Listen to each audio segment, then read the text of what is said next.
linfocito TH2, una inflamación alérgica, ¿no? Esto evaluándolo en una hipersensibilidad de tipo 1.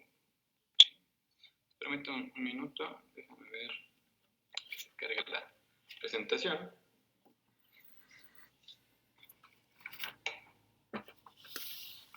Muy bien, ¿ya alcanzan a ver la presentación, doctores? Sí, sí se ve. Ok, denme un minutito.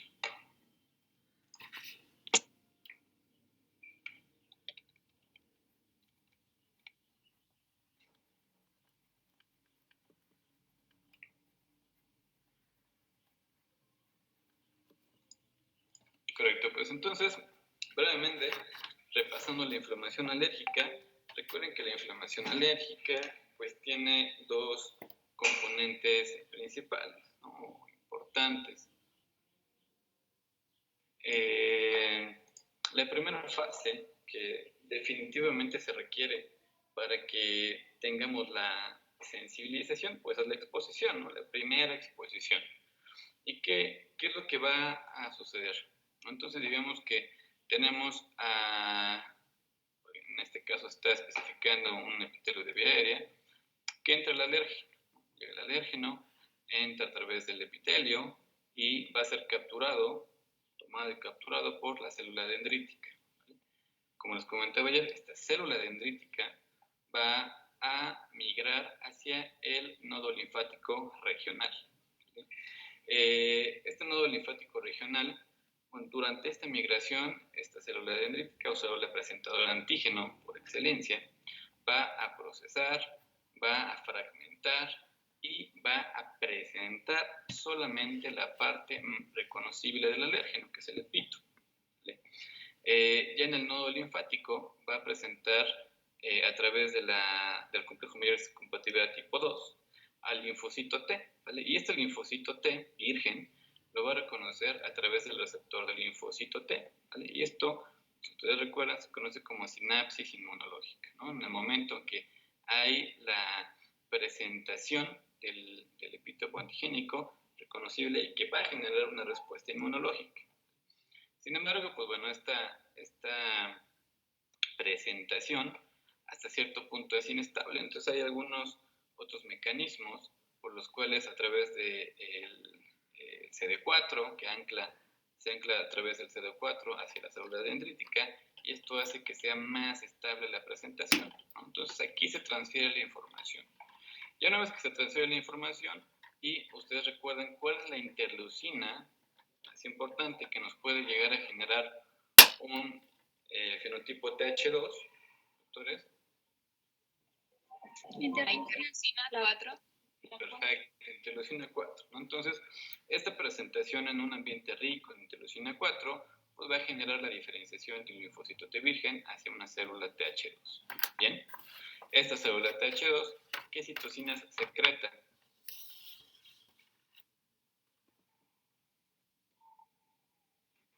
Interleucina 4, 13. Okay. Muy bien, bueno, organicemos un poco más. Si gustan participar, mejor levanten su manita y ya les concedo la palabra para que nos podamos escuchar bien, porque casi no los escuché, compañeros. Levanta su manita y nos comenta que citocinas, doctora Gabriela Rodríguez. Sí, es la interleucina 4, 5, 13, 9, 25 y también hay participación de la 10. Ok, muy bien.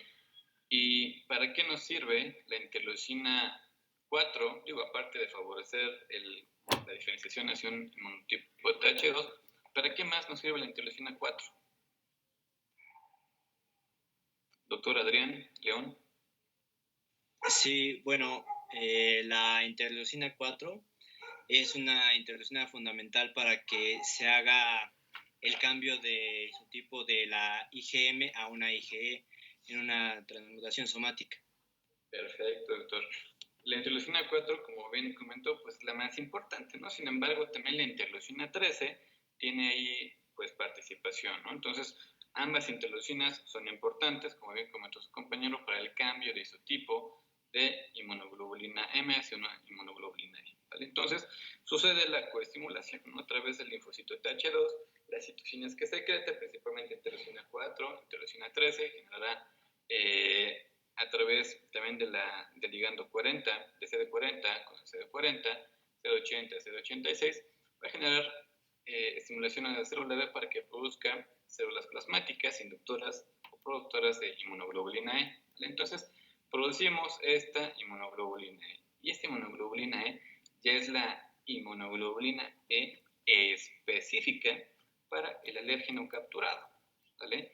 Esta inmunoglobulina E se va a regresar y se va a dosar a las células que contienen su receptor de alta afinidad.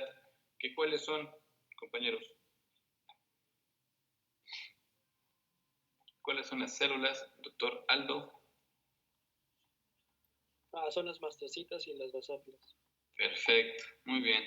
Los mastocitos y basófilos van a ser las células que principalmente van a contener en su membrana el receptor de alta afinidad, ¿vale? Y este receptor de alta afinidad justamente se va a ir a dosar la inmunoglobulina E específica, ¿vale? Entonces, ¿qué es lo que sucede? Que nuestros mastocitos y nuestros basófilos ya van a estar sensibilizados. ¿Por qué? Porque ya van a tener la información inmunológica del alérgeno que se capturó, se procesó, se presentó y se hizo la IgE específica. Entonces, esta célula ya está lista para reaccionar en el momento que tenga nuevamente el contacto, ¿vale? Entonces, todo esto sucede en la primera exposición, ¿vale? Esto lleva años, ¿no? Dependiendo del umbral de tolerancia y de exposición de nuestro paciente, pero se ha visto que pueden ser desde 6 meses, ¿no? Hasta años, 30, 20 años, ¿no? Hay pacientes, aquí muy frecuentemente en el hospital universitario vemos pacientes que tienen 40 años de evolución y pues llegan a la consulta, ¿no? Entonces, imagínense qué tiempo lleva de sensibilizarse ese paciente con 40 años, ¿no? Y de las reexposiciones, ¿vale? Ahora, ya que sucede la sensibilización, ¿qué va a haber? Reexposición, ¿no? Entonces, en la reexposición, pues recuerden que nuestras células efectoras, como los mastocitos y los basófilos, pues ya van a tener la IgE específica adosado a su receptor de alta afinidad, ¿vale? Entonces, ¿qué va a suceder? En el epitelio nuevamente llega el alérgeno y aparte de que igual va a ser capturado por la célula dendrítica, la célula presentadora de antígeno, y va a seguir haciendo la sensibilización, o sea, va a seguir sensibilizando más mastocitos y más basófilos. Este alérgeno que llega a sobrepasar el dominio de la célula dendrítica va a ser capturado por la IgE específica para el alérgeno. Lo que nos comentaban ayer sus compañeros, va a haber el entrecruzamiento de dos receptores de IgE específica, ¿vale? Y va a generar activación celular. Este mastocito o basófilo, digamos en este caso el mastocito, ¿no? El mastocito se activa, ¿vale? Y el mastocito contiene gránulos de mediadores preformados, ¿vale? ¿Cuáles son los mediadores preformados que contiene el mastocito, doctores? Doctora Daniela Santiago.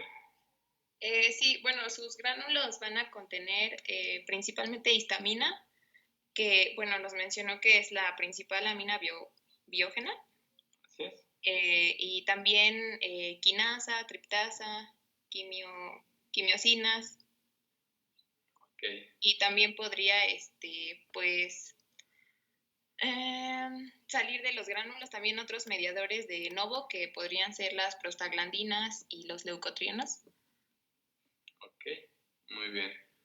Ok, doctora, muchas gracias. Entonces, mediadores preformados tal cual, ¿no?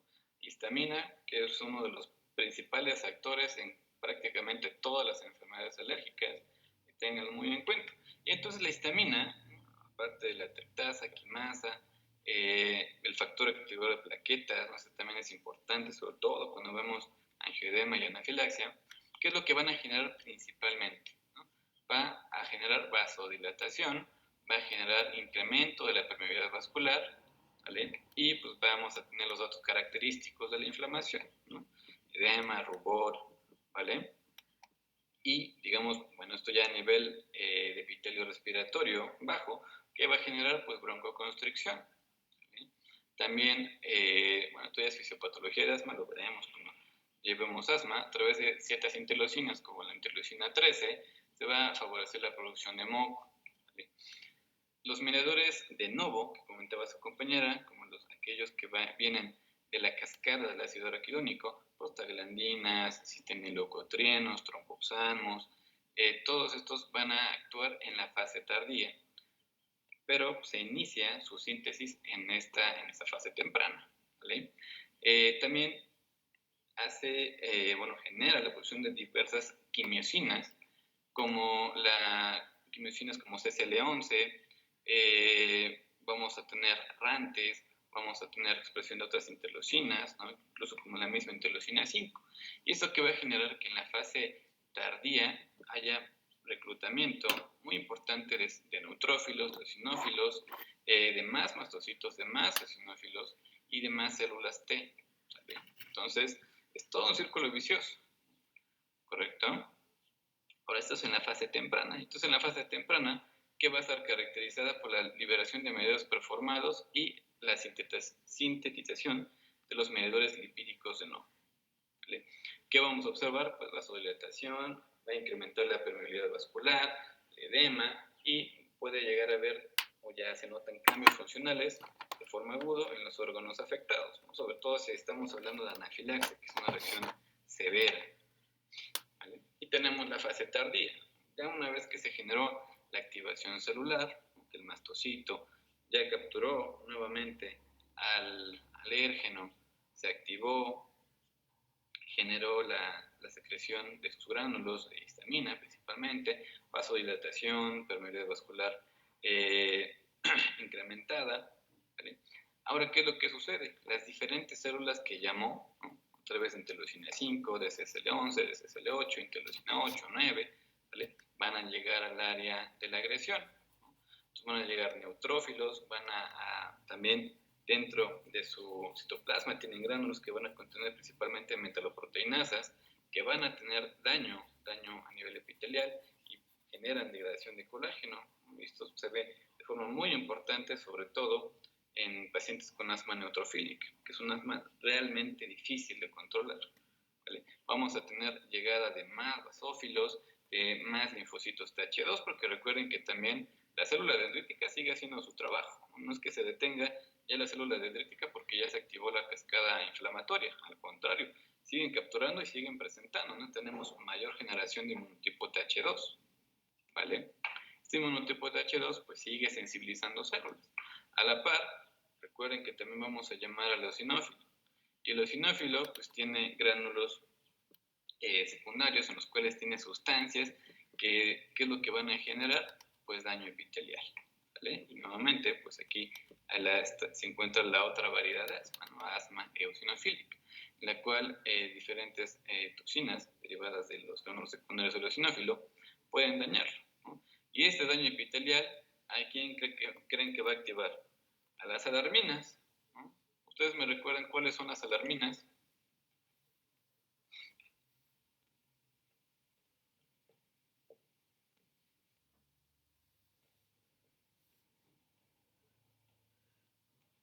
La doctora Gabriela Rodríguez. Las alarminas son la interleucina 25-33 y la linfopoyetina estromal tímica, TSLP. Muy bien. Y entonces recuerden, gracias doctora, recuerden que estas alarminas tal cual, ¿no? Van a ser una patrullita que van a estar aquí en el epitelio y en el endotelio, y el daño que van a hacer, se van a activar, ¿no? Y se van a activar, ¿y qué es lo que van a generar estas alarminas? Que maduren con mayor facilidad las células dendríticas. Y células dendríticas maduras es el equivalente a mayor captura del alérgeno. Mayor captura del alérgeno es igual a mayor sensibilización, ¿vale? Verdaderamente es un círculo vicioso del cual no vamos a terminar. Estas mismas alarminas son un puente entre la inmunidad innata y la inmunidad adquirida. ¿Por qué? Porque también estas mismas alarminas pueden estimular las células linfoides innatas, ¿vale? Recuérdenme cuáles son las células linfoides innatas que ayer nos presentaron sus compañeros.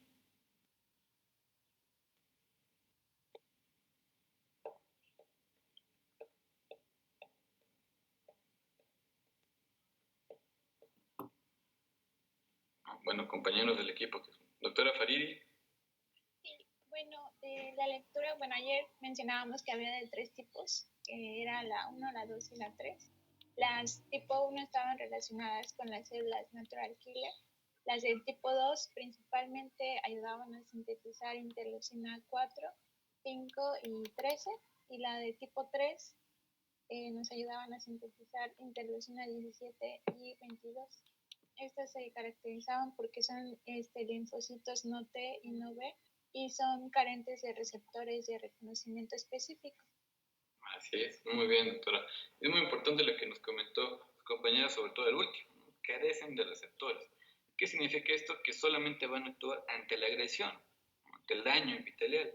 No van a tener un receptor, un TCR, un receptor de célula T, como las células T, como los linfocitos T. Entonces van a actuar de forma desmedida y van a estimular principalmente a través de la interleucina 25, 33 y la linfopoyetina a las células linfoides innatas tipo 2.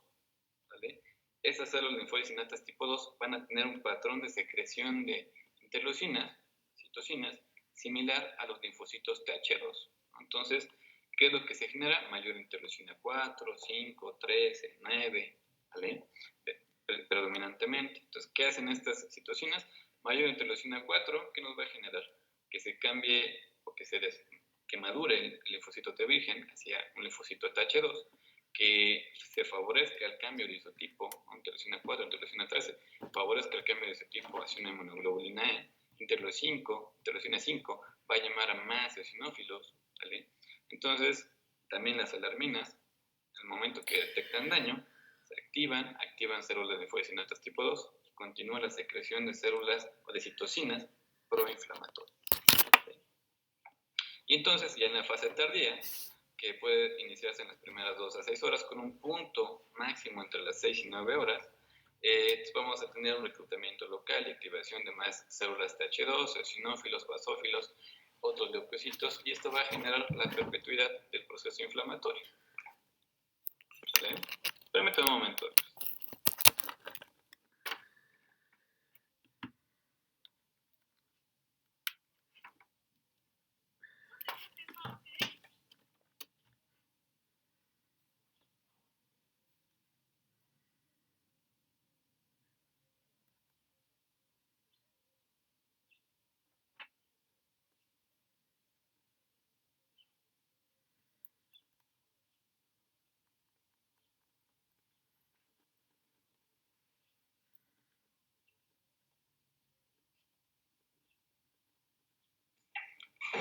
Ya, perdón, pues.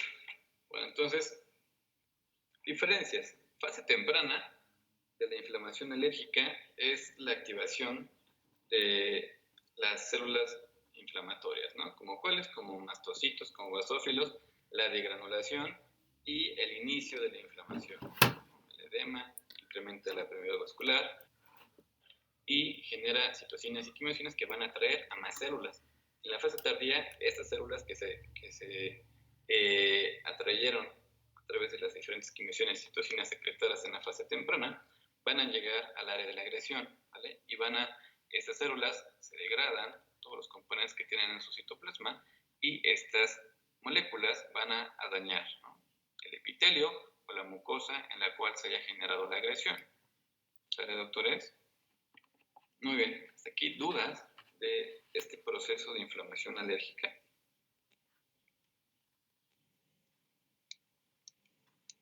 ¿Le quedó un poco más claro? Sí, doctor, gracias. Sí, doctor, ya quedó más claro. Muy bien. Esto, como sea, igual lo vamos a ir repasando prácticamente en la fisiopatología de todas las enfermedades alérgicas.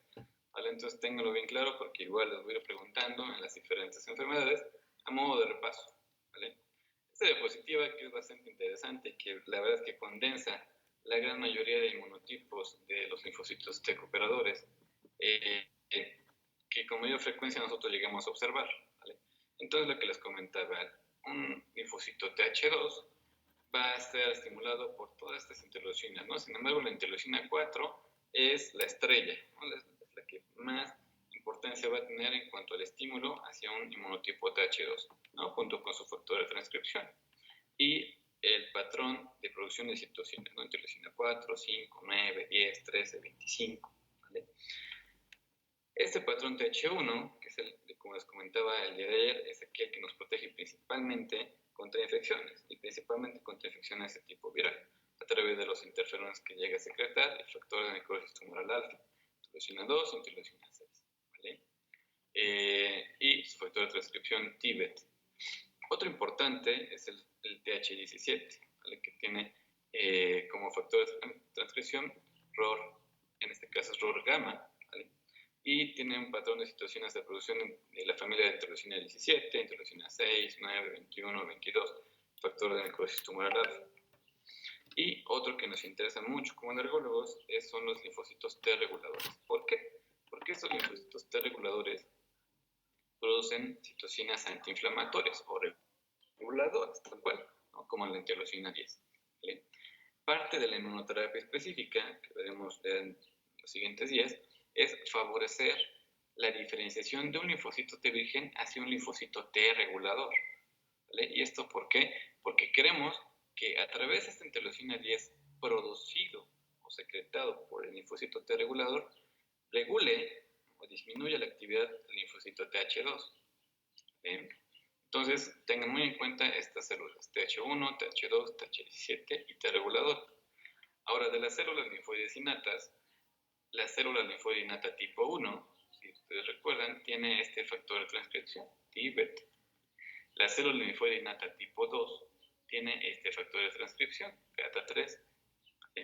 Y la célula linfoide innata tipo 3 tiene este factor de transcripción.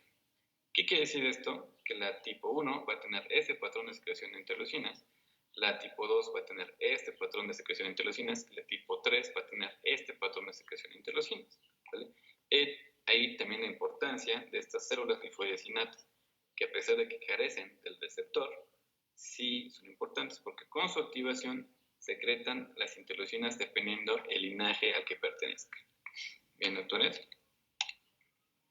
Ahora, la cascada del ácido araquidónico. ¿Vale? Ayer vi algunas caras de confusión de esta cascada. La verdad es que esta imagen me gusta mucho. ¿Por qué? Porque viene prácticamente toda la cascada. ¿Vale? Viene que se genera a través de los fosfolípidos de la membrana celular, se va a convertir en ácido araquidónico, está a través de otras enzimas y oxigenasas principalmente, lo va a dividir en dos grandes vías: la vía de la COX, la ciclooxigenasa, la vía de la 5-lipoxigenasa y la vía de la 12-lipoxigenasa. ¿Vale? La vía de la ciclooxigenasa, pues ya saben, ¿no? Que de aquí van a salir prostaglandinas, van a salir prostaciclinas, tromboxanos, ¿vale? ¿Y qué es lo que va a generar prostaciclinas? Pues van a generar vasodilatación, va a inhibir la agregación plaquetaria, los tromboxanos va a generar vasoconstricción, ¿vale? También va a favorecer la agregación plaquetaria. Las prostaglandinas pues van a causar principalmente vasodilatación e incremento de la permeabilidad vascular. A través de la vía de la 5-lipoxigenasa se van a generar los leucotrienos, ¿no? Y los cisteínileucotrienos son aquellos que vienen con la letra C, D, E, ¿vale? Leucotrinos C, D, E.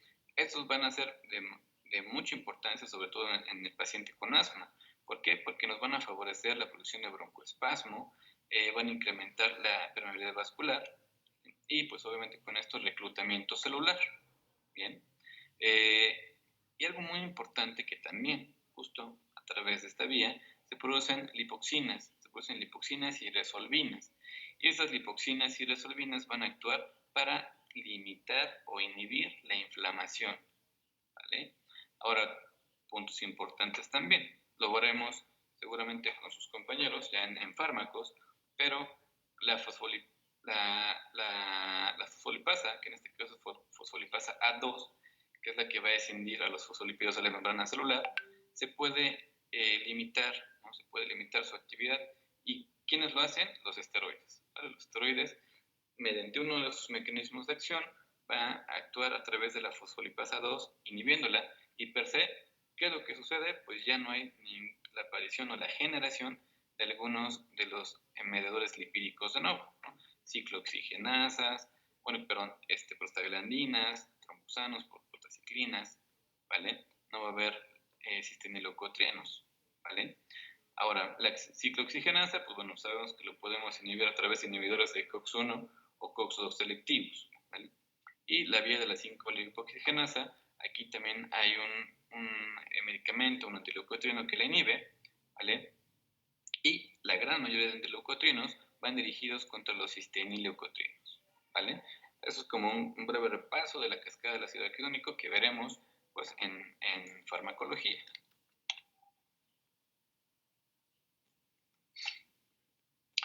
Ahora ya para terminar, ¿qué es lo que sucede? ¿No? Recuerden que hay un desbalance TH1, TH2 y T reguladores. ¿Y por qué?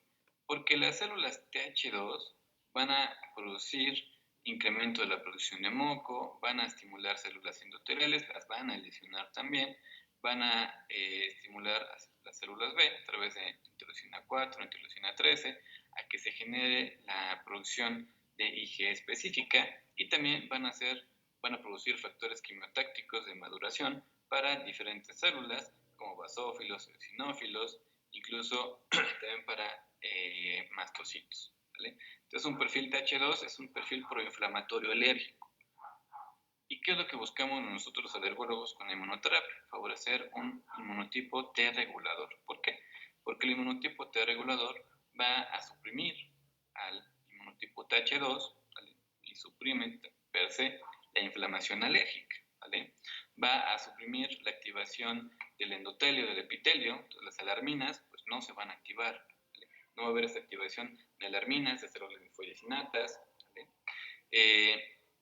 Va a suprimir la producción de inmunoglobulina E específica y va a favorecer la inducción de inmunoglobulinas bloqueantes, como cuál, como IgG4 principalmente, e inmunoglobulina A.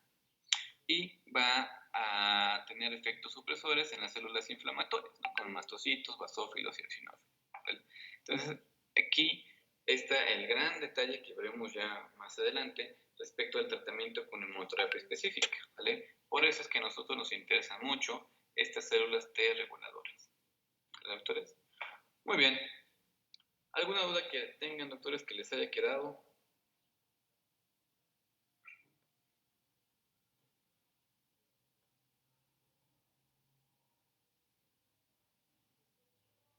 Sí, ¿no? No, doctor. Gracias. Yo sí tengo una duda, doctor.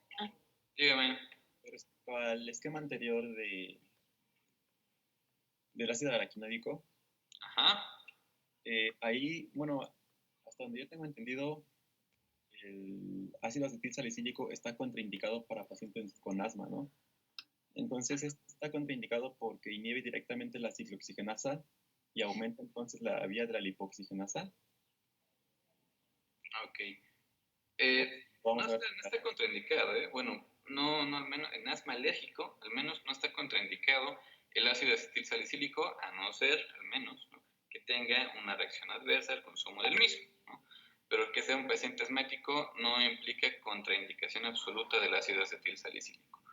Y el ácido acetilsalicílico, junto con todos los AINES, todos los que sean COX-1 no selectivos, ¿qué es lo que van a hacer? Van a sobrecargar la vía de la ciclooxigenasa, ¿vale? Sobrecargan la vía de la ciclooxigenasa y pues aparte de que generan pues mayor inflamación a nivel bronquial, pueden generar reacciones adversas, ¿sale? Pero que esté contraindicado el ácido acetilsalicílico solamente porque sean asmáticos, pues no es una contraindicación absoluta farmacológica.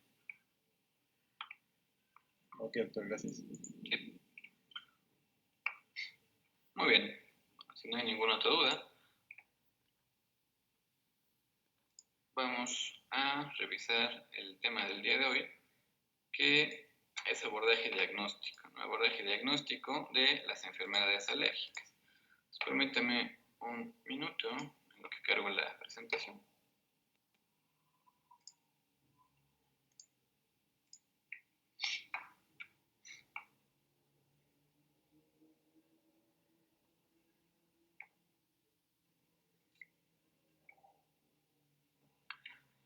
Muy bien, ¿sí alcanzan a ver la diapositiva, doctores? Sí, sí se ve. Muy bien, pues entonces revisaremos los contenidos de la unidad 3, que es diagnóstico de enfermedades alérgicas. Iniciaremos obviamente por la herramienta que nos va a dar más del 80% del diagnóstico en prácticamente todas las enfermedades, no solamente las alérgicas, ¿no? Que es la historia clínica. Esa historia clínica vamos a revisar obviamente aquella que tiene orientación alergológica, ¿vale? Recuerden que la historia clínica, pues aparte de que es una herramienta básica, es un documento médico legal, es una herramienta principalmente dirigida a la recolección de datos, ¿no? De datos clínicos fundamentales, exploración física, que nos van a dar una sugerencia diagnóstica, ¿vale? Habrá que orientar el diagnóstico, la etiología, la gravedad, si es que se requiere algún examen complementario en alergia, pues principalmente para confirmar o descartar la etiología, ¿no? La etiología de hipersensibilidad tipo 1 o de alergia, ¿vale? Obviamente, de acuerdo a la etiología y a la demostración de la etiología alérgica, es como se hará el tratamiento específico, ¿no? La inmunoterapia específica, ¿vale? Entonces, bueno, igual, dentro de la historia clínica, pues vamos a tener la ficha de identificación. Recuerden que debe tener fecha de elaboración de la historia clínica y pues debe contener los datos más importantes, ¿no? Entre nombre, género, edad, lugar de origen, fecha de nacimiento, estado civil, escolaridad, ocupación actual, ¿vale? Domicilio actual, teléfono y, en caso de que sea un paciente pediátrico, pues, nombre del familiar responsable, ¿no? O tutor. Y también el tipo de interrogatorio. Obviamente en los adultos, pues regularmente es interrogatorio directo. Sin embargo, en los pediátricos, si hacemos un interrogatorio indirecto, siempre es conveniente apuntar a quién interrogamos, ¿no? Porque no es lo mismo interrogar a la mamá o al papá que viven con el pequeñito, que interrogar a la abuelita o a la tía que no viven con el niño y que pues, nos van a dar información a lo mejor no completa. Entonces, esto también siempre será importante que ustedes tengan la minuciosidad de apuntar a quién interrogar. ¿Bien? Dentro de los antecedentes hereditarios y familiares, pues nos interesa si hay atopia, ¿vale? Si tenemos familiares de primer orden, dígase mamá, papá, hermanos, hijos, que tengan algún dato de atopia, ¿no? Entonces tenemos que documentar qué tipo de alergia es y si se corroboró esta etiología alérgica, ¿vale? Si se corroboró y si recibió tratamiento, ¿no? Porque es muy común que estemos en la consulta y le preguntemos al paciente, ¿no? Digamos un paciente, oiga, ¿y alguien en su familia que sea alérgico? Y la respuesta típica, ¿no? Sí, mi papá tiene lo mismo que yo tengo, ¿no? Tiene rinorrea, tiene estornudos, tiene comezón en la nariz. Ah, ok, y ya lo vio algún alergólogo, le hicieron pruebas, no, pues no, pero pues tiene lo mismo que yo. Entonces, bueno, realmente, aunque la clínica sea altamente sugerente de un proceso alérgico, siempre es recomendable que se corrobore, ¿vale? Respecto a los antecedentes personales no patológicos, alergia, pues yo creo que eso sí es muy importante respecto a las diferentes o las otras más diferentes especialidades. En alergia nos preocupamos mucho por las características de la vivienda y el entorno del paciente, ¿vale? ¿Por qué? Porque justamente estamos buscando exposiciones, factores de riesgo, lo que hemos visto en clases previas, ¿vale? Entonces, ¿qué nos interesa? Pues saber las características de la habitación del paciente, si es ventilada o tiene humedad, si tiene alfombras, tapetes, peluches, libreros, jugueteros. ¿Por qué? Porque todos estos van a ser amplios reservorios de polvo. Y en el polvo casero pues podemos ver principalmente ácaros, restos de animales, polen incluso, ¿no? Entonces, si tenemos pacientes, ¿no? Incluso me han llegado a enseñar fotos de pequeñitos en su cuarto que realmente no hay un espacio libre, ¿no? Tienen libreros, tienen jugueteros, tienen repisas llenas de peluches en toda la cama. Entonces, este es un factor de exposición, porque entre más artículos contenga una habitación del paciente alérgico, pues mayor deposición de polvo, ¿vale? También si hay algún contaminante domiciliario, como fábricas, carpinterías, establos, basureros, pero principalmente, ¿qué? Terrenos baldíos y barrancas. ¿Por qué, doctores? ¿Por qué creen ustedes?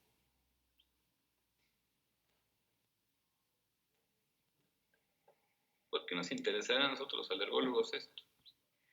Por la presencia de animales que llegan ahí con alergenos, por ejemplo, perros, ratones, ratas, gatos, muchos insectos. Pues Sí, es un factor de exposición, ¿no? Pero más allá de los animalillos que podemos encontrar ahí, por las malezas, ¿no? Por todo aquello que llega a crecer en este tipo de terrenos, ¿no? Aquellos terrenos baldíos que, vaya, la maleza y el pasto crecen más allá incluso que los muros, ¿no? Que las mallas ciclónicas que los delimitan. Y las barrancas, ¿no? Que en las barrancas regularmente es un factor importante para el crecimiento de malezas, de plantas silvestres, de pastos y pues de los contaminantes a través de los animalitos, ¿no? ¿Qué otro nos interesa? Las mascotas. Si el paciente tiene alguna mascota, pues de las más importantes a nivel mundial, ¿no? Entre perro y gato, ¿y qué tiempo llevan con ellas? ¿No? Porque si dicen, pues que sí tengo un perro, pero pues tenemos 10 años con el perro y el paciente tiene 3, 4 meses de evolución, ¿no? Pues ¿qué significa esto? Que muy seguramente pues el perrito no está implicado.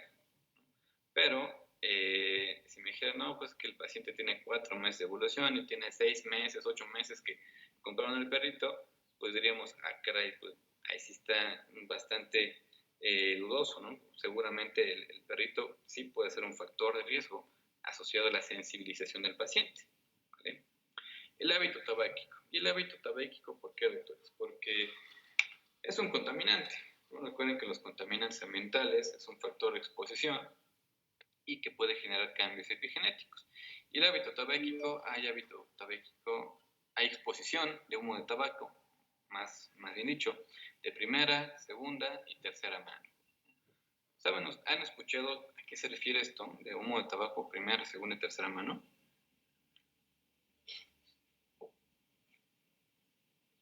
No, doctor. Ok, bueno. Obviamente, humo de tabaco de primera mano, pues es el fumador, ¿no?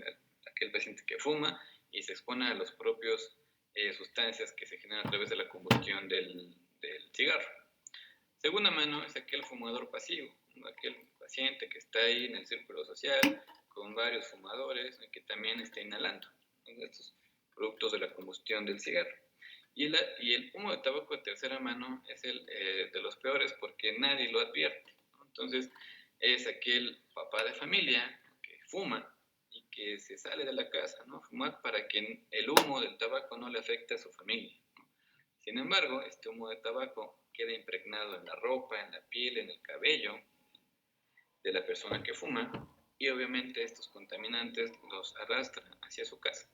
Imagínense que esta persona que agarra, sale a su jardín, fuma un cigarro y regresa, ¿no? Regresa y se pone a jugar con su niño. Pues todas las toxinas y contaminantes que se adhirieron a su ropa, a su piel y a su cabello, pues las está transmitiendo y las está absorbiendo también su familiar.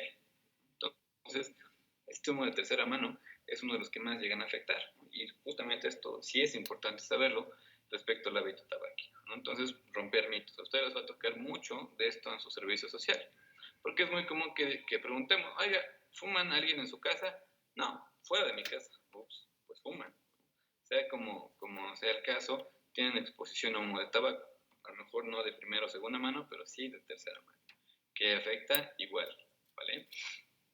El consumo de alcohol. Y esto porque más allá de que nos interese cuántas copas y llega el estado de embriaguez, bla, bla, porque hay enfermedades como la urticaria que durante el consumo de alcohol se puede incrementar la expresión de esta enfermedad. ¿Por qué? Porque el alcohol va a generar vasodilatación y la vasodilatación pues va a generar mayor reclutamiento celular y pues mayor proceso inflamatorio, ¿vale? Donde tiene mayor incremento de los síntomas, ¿no? Cuando está en su casa, cuando está en la escuela, en el trabajo o en algún lugar en específico. ¿Y esto por qué? Porque si nos comenta que es más importante en su casa, pensaríamos en algunos alérgenos. Si dice que es más importante en su escuela, y en su escuela hay muchos árboles, pasto y esto, pues pensaríamos en otros alérgenos. O si nos dice que es en su trabajo y el señor se dedica a la panadería, bueno, pues también pensaríamos en otro tipo de alérgenos que podría ser el agente causal, ¿vale? La temporalidad. Y esto va principalmente asociado porque hay pólenes de malezas, de pastos, de árboles, que tienen un calendario de polinización, en el cual durante la fase de mayor actividad, pues hay mayor densidad de gránulos de polen en el medio ambiente y pues genera mayor sintomatología, ¿vale? O genera mayor sensibilización, ¿vale? Entonces habrá que preguntar respecto a las estaciones del año o meses del año en las que tengan mayor sintomatología y el horario. Pues es comúnmente que los pacientes tengan mayor actividad durante la mañana o durante la noche, ¿vale? De las estaciones del año, hay ocasiones que sí está muy marcado, ¿no? Hay pacientes que dicen, ¿sabe qué, doctor? Es que solamente en el invierno me pongo mal. Llega la primavera y mejor, ¿no? Parecería que me cura la primavera. O al revés, ¿no? Hay pacientes que están bien todo el año, llega la primavera y no se aguantan, no son un moquito andante. Entonces es muy importante y pues pensaríamos en algún polen en específico. Y el paciente que le dice, ¿sabe qué, doctor? Yo estoy con los mismos síntomas todo el año. No varía si es primavera, verano, otoño, invierno. Entonces, ¿en qué pensaríamos? En un alérgeno perenne, aquel que va a estar exponiéndose el paciente durante todo el año. ¿Vale? Y las inmunizaciones, esto principalmente para saber si ha tenido alguna reacción adversa, alguna vacuna, y pues si está el paciente con inmunocompetencia. De los antecedentes personales patológicos, pues habrá que interrogar siempre de enfermedades crónico-degenerativas, las más comunes, diabetes, hipertensión, algún dato de tu inmunidad o datos oncológicos, ¿no? Si el paciente nos refiere a algún tipo de alergia, sea a alérgenos, alimentos, fármacos o insectos, pues recuerden que siempre debe haberse corroborado, ¿no? O sea, que habrá que preguntar cómo se hizo el diagnóstico y si recibió tratamiento, qué tratamiento recibió, cuánto tiempo y si mejoró o no mejoró. También hay que preguntar de reacciones adversas a todos los materiales, ¿no? Fármacos, alimentos, transfusiones, materiales de osteosíntesis, curación, medios de contraste. ¿Vale? Antecedentes ginecobstétricos también toman importancia y sobre todo en algunas enfermedades, entre estas urticaria crónica.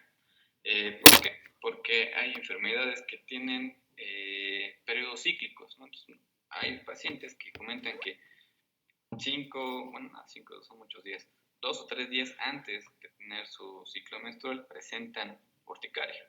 Entonces, aunque ustedes no lo crean, sí, el mastocito tiene receptores de hormonas, ¿no? Hormonas como estrógenos, como gestágenos, y se puede activar, ¿no? En contacto con alguna de estas hormonas. Entonces, pues bueno, hay que preguntar lo general, ¿no? Menarca, características de los ciclos menstruales, si usan algún método anticonceptivo o algún método hormonal, no solamente de barrera. La fecha de última menstruación, ¿no? Si tiene algún riesgo de embarazo, y esto pues sobre todo por los medicamentos, ¿no? Y por la misma inmunoterapia específica que en algún momento llegamos a instaurar. Y si es un paciente ya grande, pues a qué edad tuvo menopausia. ¿Y esto por qué?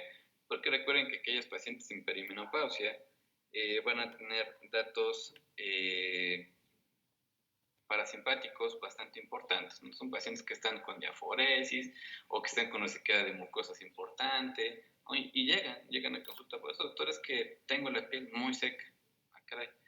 Ya haciendo interrogatorio, pues llevan 10 años que tuvieron su última regla, no llevaron tratamiento de sustitución hormonal y pues estas pacientes salen negativas, ¿no? Salen negativas a los abordajes inmunológicos. ¿Y cuál es la situación? Pues la deprivación hormonal, ¿no? Que va a generar atrofia de algunos órganos y disminución de características importantes de la piel, entre ellas producción de ceramidas y algunos otros factores hidratantes de la piel. ¿Vale? Entonces, todo esto, a pesar de que pues, obviamente no somos ginecólogos, sí nos importa porque puede llegar a tener asociación con la enfermedad alérgica. Y antecedentes perinatales, pues esto principalmente en aquellos pacientes aún hasta etapa escolar, ¿no? Hasta los 10, 11 años. ¿Por qué? Porque nos interesa todo lo que sucedió previo al embarazo, durante la gestación y los primeros años de vida de nuestro paciente, ¿vale? Y pues se pregunta igual lo general, ¿no? Número de embarazos, cuántos partos vaginales, cesáreas, abortos, los abortos a cuántas semanas de gestación o en qué trimestre de la gestación, el consumo de algún tipo de sustancia durante el embarazo, la somatometría, peso, talla, semanas de gestación, Apgar-Silberman, no solamente para ver el proceso de adaptación al medio externo, si es que ameritó estancia hospitalaria. ¿Y esto por qué, doctores? Porque creen que nos interesa de un paciente si ameritó estancia hospitalaria.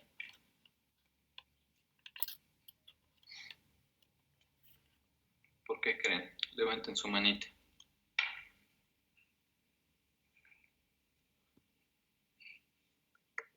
Doctora Cris Moreno. Pues puede ser por los factores tanto antes del nacimiento, al momento del nacimiento, o factores que se encuentren, por ejemplo, al momento de la exploración o de la reanimación del recién nacido, que puede ser, no sé, una atresia de Coanas o que tienen un paladar hendido y entonces, o su mamá qué enfermedad tuvo o con qué medicamentos fue tratado. Ok. Bueno, eso pensando en algún proceso, ¿no? Algún proceso séptico o algún proceso de terapia intensiva de la paciente. Muy bien, doctora. Todo esto que comentó la doctora Cris, pues nos importa, ¿no? Sin embargo, también recuerden que si un paciente queda hospitalizado, un neonato queda hospitalizado, pues dependiendo del área, ¿no? Si se queda en cuneros o se queda en terapia intermedia o en terapia intensiva. Si se queda en terapia intensiva, ¿qué va a suceder con este paciente? Regularmente los dejan en ayuno, regularmente ocupan antibióticos de amplio espectro, ¿no? Tienen invasión de la vía aérea, regularmente tienen procesos infecciosos, sépticos. Entonces, todo esto ¿qué nos va a generar? Nos va a generar que se pierda la tolerancia. Se pierde la tolerancia, que las células reguladoras pues disminuyan en su densidad y pues va a predominar un perfil proinflamatorio, ¿no? Entonces, todos estos estímulos pues también son importantes para nosotros. ¿Por qué? Porque todo esto va a ser un riesgo para nuestro paciente, para la generación de algún dato de hipersensibilidad. ¿Vale? Permítame un momento.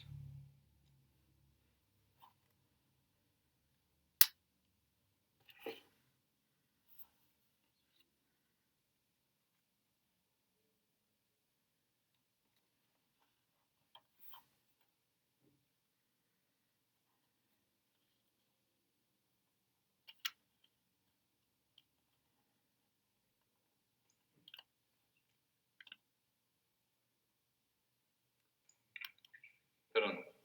Bueno, como les comentaba, también la alimentación, ¿no? Esto lo vimos en la primera clase incluso. Recuerden que son factores de protección o factores de exposición. Entonces, una lactancia materna exclusiva, pues obviamente va a ser protectora. Va a proteger al paciente de que se exponga a proteínas de alto peso molecular, como la leche de vaca, que vienen los sucedáneos de leche materna, y pues también le va a favorecer la transferencia de inmunoglobulinas. Entonces, todo esto es protector. Sin embargo, pues, aquellos pacientes que ya van a consumir algún sucedáneo de leche materna, van a tener alimentación mixta, o peor aún, alimentación única y artificial. Entonces, pues habrá que investigar qué sucedáneo le dieron, ¿no? Su fórmula de inicio, o alguna fórmula especial y cuánto tiempo. La alimentación complementaria, a qué edad le iniciaron, y con qué alimentos, si es que aún recuerda la mamá del paciente o el papá del paciente, qué alimentos fueron los que le fueron incluyendo y si los toleró o si los toleró de forma adecuada. Y el desarrollo psicomotor, aquí lo ideal es ocupar la escala de Denver, que va a evaluar 4 áreas principales, ¿no? La personal social, motricidad fina adaptativa, lenguaje y motricidad gruesa. ¿Sale, doctores? Entonces, esto es lo que nos importaría en cuanto a antecedentes perinatales. Y si se dan cuenta, pues igual, ¿no? Son factores de protección o de exposición. Ahora, el padecimiento actual, pues también aquí habrá que desglosar, ¿no? Recuerden que va a ser un interrogatorio dirigido a la búsqueda intencional de patrones típicos de presentación de una enfermedad alérgica, ¿no? Ya sea respiratoria, cutánea, alimentaria, farmacológica, ¿vale? Y siempre tomando en cuenta que puede haber un diagnóstico diferencial, ¿no? Y pues habrá que ser muy exquisitos en el interrogatorio de acuerdo a la manifestación clínica, ¿vale?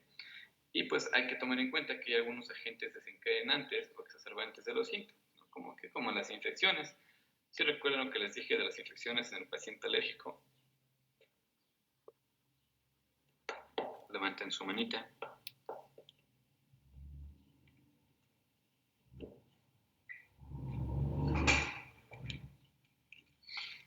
¿Me ven, doctor Adrián León? ¿Ya no?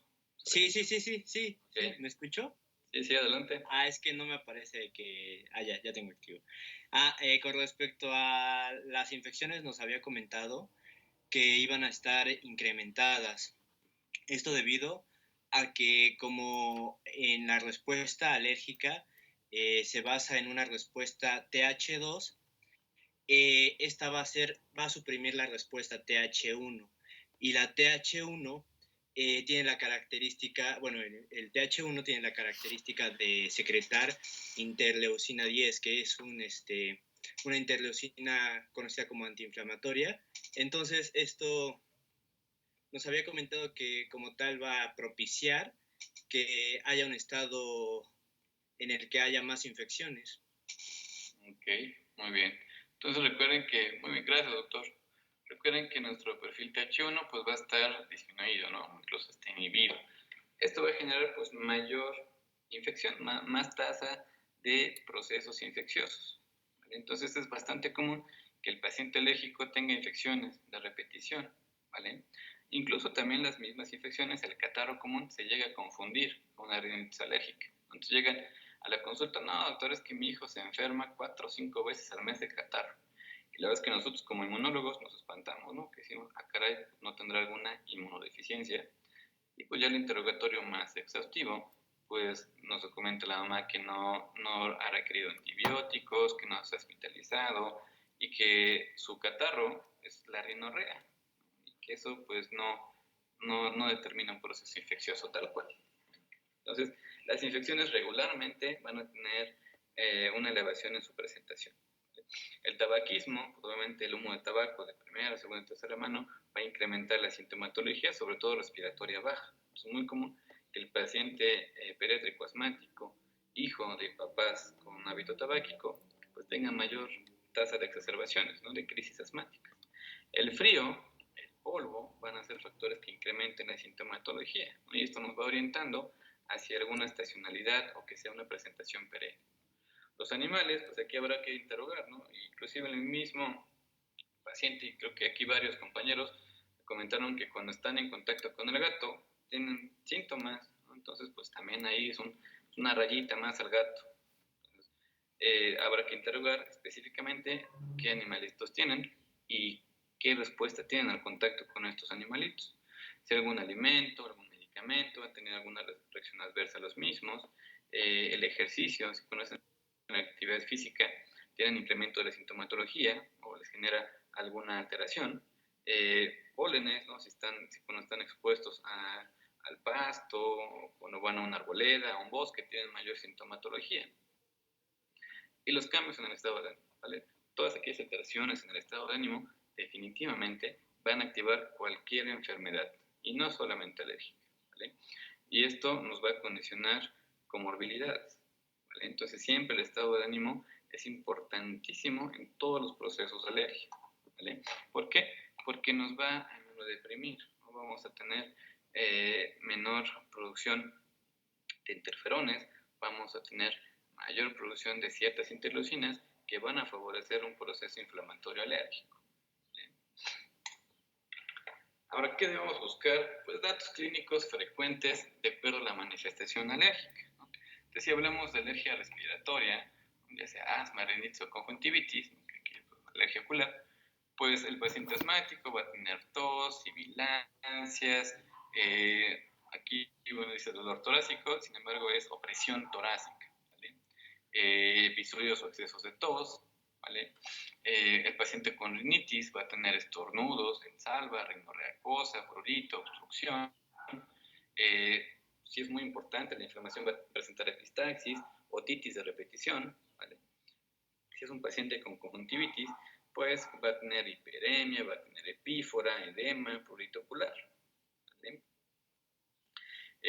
Ahora, esos son los datos pues típicos y frecuentes, ¿no? Obviamente ya en la revisión de la enfermedad ya queremos más a fondo todos estos datos clínicos. Sin embargo, hay datos que pues no son tan sugerentes, ¿no? de esta manifestación alérgica.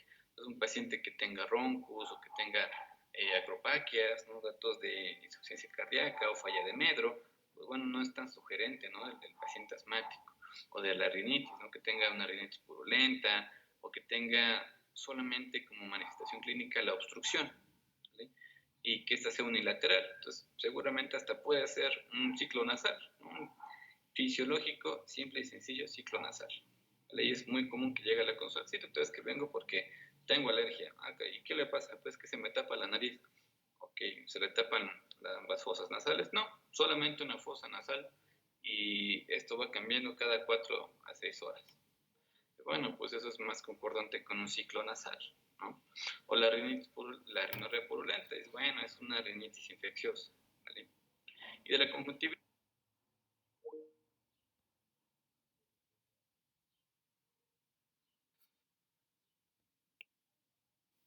bueno, también no sería tan compatible con una manifestación alérgica. Manifestaciones cutáneas, podemos tener dermatitis atópica, que va a tener aparición de la lesión eczematosa, que va a tener eritema, descamación, va a tener una topografía habitual de acuerdo al grupo etario, van a ser altamente pruriginosas y van a generar lesiones por rascada, ¿vale? ¿Qué no es común? Que encontremos edema, vesículas, exudación o una distribución atípica, ¿vale? En la dermatitis de contacto, pues también va a haber eritema, descamación, prurito, pero se va a ver afectado principalmente en donde esté el contacto de la piel con el alérgeno, ¿no? Como no sé si recuerdan la imagen que les presenté del dedo, el dedo con la lesión que ya estaba incluso hipercrómica, asociada al contacto con níquel. Entonces, obviamente la localización va a ser literal en el área de contacto, ¿no? Muy diferente a la dermatitis atópica, que va a tener topografía de distribución de las lesiones de acuerdo a edad, ¿vale? Y la urticaria, ¿no? O la angioedema, que vamos a ver que el paciente presenta abones, que van a ser altamente pruriginosos, va a tener edema en tejidos blandos, estas lesiones van a ser evanescentes y puede tener una historia asociada con el consumo de algún alimento en específico o medicamento, ¿vale? Datos que no nos orientan hacia urticaria, pues que el paciente tenga exantemas sin abones y que sean lesiones fijas, que no remitan de forma espontánea como es lo esperado en la urticaria. Aquellos pacientes ya con una alergia digestiva, aquí el paciente puede tener vómitos, dolor hipocólico, deposiciones blandas y puede tener incluso datos sistémicos, ¿sí? Pero ¿qué hay de aquellos que tengan falla de medro o deposiciones con sangre? Pues aquí, híjole, podría ser alguna otra cuestión digestiva, pero no, muy seguramente no asociada a alergia, ¿sí? Y anafilaxia, bueno, anafilaxia pues no está de más, ¿no? Saben que es una urgencia, se presenta de forma súbita, es un inicio agudo que afecta piel, mucosas y algún otro órgano, ¿no? Principalmente respiratorio, cardiovascular, gastrointestinal, ¿vale? Y pues en aquellos casos que tengan datos atípicos como fiebre o dolor, pues bueno, esto no sería anafilaxia. Bien.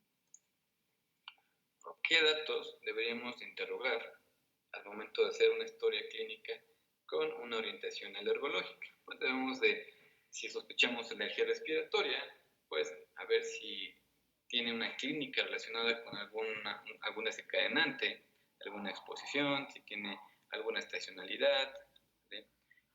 Si ocupa algún medicamento inhalado o intranasal, si ha presentado crisis, si estas crisis han asociado a algún cuadro catarral, si ha presentado fiebre, si tiene datos nasales infecciosos o solamente es una rinorrea acuosa hialina, ¿no?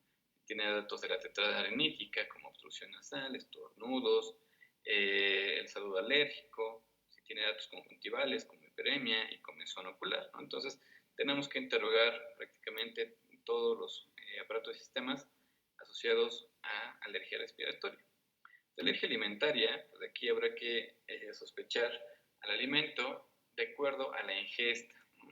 Si, cómo estaba el alimento, si estaba crudo, si estaba cocido, con piel o sin piel, cuánto tiempo tardó en presentarse la manifestación clínica respecto al consumo del alimento, si hubo compromiso de vía aérea, cutánea o digestiva, ¿no? O sea, si su paciente presentó incluso anafilaxia, cómo se resolvió el cuadro, si fue de forma espontánea o si requirió algún tipo de intervención farmacológica, si incluso hay pacientes que acuden a urgencias, ¿no? Y cuánto les duró el cuadro. Entonces son datos importantes respecto al alimento y al contacto del alimento con el paciente. Y de la dermatitis atópica, pues con qué frecuencia tienen brotes de eczema, si hay algún desencadenante que se haya destacado de forma importante, qué tratamiento ha ocupado, si le han sido benéficos, le han resultado en mejoría, la extensión de la área de la piel afectada y un dato muy importante que desafortunadamente en los pacientes con alergia cutánea se pierde, ¿no? La calidad de piel. Hay pacientes con dermatitis atópica, con dermatitis de contacto, urticaria, que pues pierden esta calidad de vida, ¿no? Porque tienen alteraciones muy importantes en el sueño asociadas a una actividad importante de la enfermedad, ¿no? De la urticaria y angedema, si fue aguda, fue crónica, para esto tomamos pues las semanas de evolución. Menos de 6 semanas de evolución es aguda, 6 semanas o más de evolución ya es crónica. Si esta urticaria, principalmente aguda, se ha visto en un contexto de anafilaxia, ¿vale? Y si hay algún desencadenante, ¿no? Buscar causa-efecto. Alguna virosis, alguna infección, alimentos, fármacos, algunos inductores como el calor, frío, presión, ejercicio, las picaduras de himenópteros, ¿vale? O alguna enfermedad de base. Es muy común que los pacientes con hipotiroidismo presenten urticaria crónica espontánea. Incluso los pacientes con urticaria crónica espontánea tienen una alta tasa de generación de autoanticuerpos, ¿no? Como la tiroperoxidasa. Y pues qué medicamentos han ocupado para la resolución de los mismos, ¿no? ¿Qué fármacos, a qué dosis, cuánto tiempo, si en algún momento ha requerido valoración por urgencias, ¿no? Y si lo ideal es que llevaran un reporte, ¿no? Se lleva el paciente en tales condiciones, le realizamos la intervención farmacológica con X medicamentos y tuvo esta evolución. La verdad es que es muy raro que el paciente llegue con este informe, pero bueno, sería lo ideal. De los fármacos, pues bueno, habrá que tener en cuenta pues la edad, ¿no? La edad del paciente, por qué le indicaron estos medicamentos, ¿no? Porque recuerden que tenemos un sobreuso inclemente de las cefalosporinas de tercera generación, ¿no? Entonces llega el paciente a la farmacia para consulta y sale con ceftriaxona, dexametasona, con acitromicina, con paracetamol, con nimesulida, con 6 medicamentos, cuando seguramente era un catarro común. Pero pues ya el paciente se llevó la polifarmacia, ¿no? Entonces habrá que ver, no vamos a dejar mal al colega, no vamos a decirle a la mamá, oiga, pues no necesitaba ninguno de otros medicamentos, ¿no? Sino pues investigar por qué. Porque seguramente si su paciente llega con urticaria aguda, secundario aparentemente al consumo de algún fármaco, pues seguramente la urticaria fue por la infección y no tanto por el fármaco, ¿no? Pero si le indicaron a su paciente ceftriaxona y se enroncha, dicen, no, pues la ceftriaxona nunca más en la vida, ¿no? Y per se, si dicen que es alérgico a la ceftriaxona, pues limitamos de forma muy importante la terapéutica de nuestro paciente, porque prácticamente no puede ocupar ningún medicamento que tenga anillo beta-lactámico. Entonces, la verdad es que sí es de impacto, ¿vale? Entonces tenemos que ver la edad, motivo de la prescripción, el nombre del fármaco, la vía de administración, la dosis, qué tiempo tardó entre el contacto con el fármaco y la reacción, ¿no? Si es que meditó la valoración en un servicio de urgencias, si este medicamento ya lo había tolerado previamente, ¿no? Y es la primera vez que genera una reacción adversa. Y pues si ha tenido este mismo tipo de reacción, digamos urticaria, ¿no? La urticaria aguda, y que no haya estado relacionada a la ingesta de este medicamento. Entonces, hay muchos condicionantes, ya lo veremos en reacciones adversas a fármacos, que pueden darnos un sobrediagnóstico, ¿vale? La verdad es que la verdadera alergia a fármacos es bastante baja. Sin embargo, en el diagnóstico por clínica es muy alta. O sea, esto habrá que irlo modificando poco a poco. Es importante saber la terapéutica previa que se ocupó. Si ocuparon antibióticos, antihistamínicos, corticoides, beta-2 agonistas, antileucotrienos, antitusígenos, inmunoterapia específica o inespecífica, por cualquier vía, ya sea oral, parenteral, tópica o inhalada. Y lo más importante, ¿no? Si hubo mejoría cuando se ocupó este medicamento o por el contrario, ¿no? Incrementó la sintomatología o de plano no obtuvo ningún cambio, ¿no? Siguió exactamente igual, ni mejoró ni empeoró. ¿Vale? Entonces esto es importante pues, para saber la respuesta de nuestro paciente e irnos orientando aún más ante un proceso probablemente alérgico. ¿Vale? Y pues bueno, ya después de haber ocupado o de haber hecho todo el interrogatorio, pues, la exploración física. Aquí no ahondaremos más, lo veremos ya de acuerdo a la enfermedad alérgica, pero recuerden que los signos vitales, doctores, tienen que ir siempre, ¿no? Los signos vitales de su paciente. Tenemos que buscar los signos y síntomas, pero bueno, aquí en la exploración los signos, de acuerdo al interrogatorio, ¿no? Si tenemos un paciente con alergia respiratoria, pues la exploración, la auscultación, ¿sale? La exploración, recuerden que debe ser de forma ordenada, ¿no? Céfalo-caudal. En el caso de los alergólogos, pues exploramos el órgano afectado, ¿no? Ya no exploramos todo a nuestro paciente, ¿no? como médico general, ¿no? Recuerden que ya nosotros, la consulta es de tercer nivel, si tenemos un paciente con afectación de vía aérea, pues nos enfocamos justamente en la vía aérea, ¿vale? Pero bueno, aún así debe de mantener un orden y se tiene que ser cefalocaudal, ¿vale? Y pues tenemos que buscar estigmas alérgicos, ¿no? Un paciente ojeroso, con pliegue de Denny Morgan, con surco nasal transverso, con el saludo alérgico, ¿no? Para que al final de cuentas hagamos el análisis global del interrogatorio y la exploración física, ¿no? Lleguemos a un diagnóstico.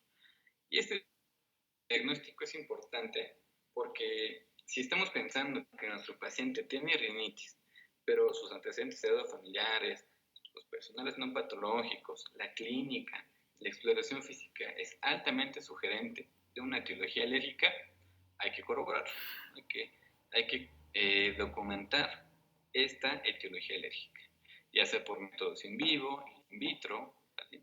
Tenemos un paciente con un proceso asmático y tenemos por ahí alguna duda, también podemos pedir pruebas de imagen, pruebas de función pulmonar, ¿no? Y ese es un paciente que durante el interrogatorio y la exploración física, pues llegamos a la conclusión de que no tiene alguna sospecha alérgica, que es un paciente con rinitis, pero una rinitis purulenta, un paciente que lleva 5 días de evolución, con rinorrea purulenta, con fiebre, el ataque del estado general, pues bueno, seguramente es un catarro común, ¿no? Entonces no requiere abordaje inmunológico, ¿vale? Y pues obviamente también debemos de enfocar nuestro tratamiento de acuerdo a la patología, ¿no? De acuerdo a si es un paciente con rinitis, con urticaria, dermatitis atópica de contacto, anafilaxia, ¿no? Si es que amerita tratamiento oral, inhalado, tópico o parenteral, de acuerdo a la enfermedad. ¿Bien, doctores? Muy bien. ¿Hasta aquí alguna duda que tengan?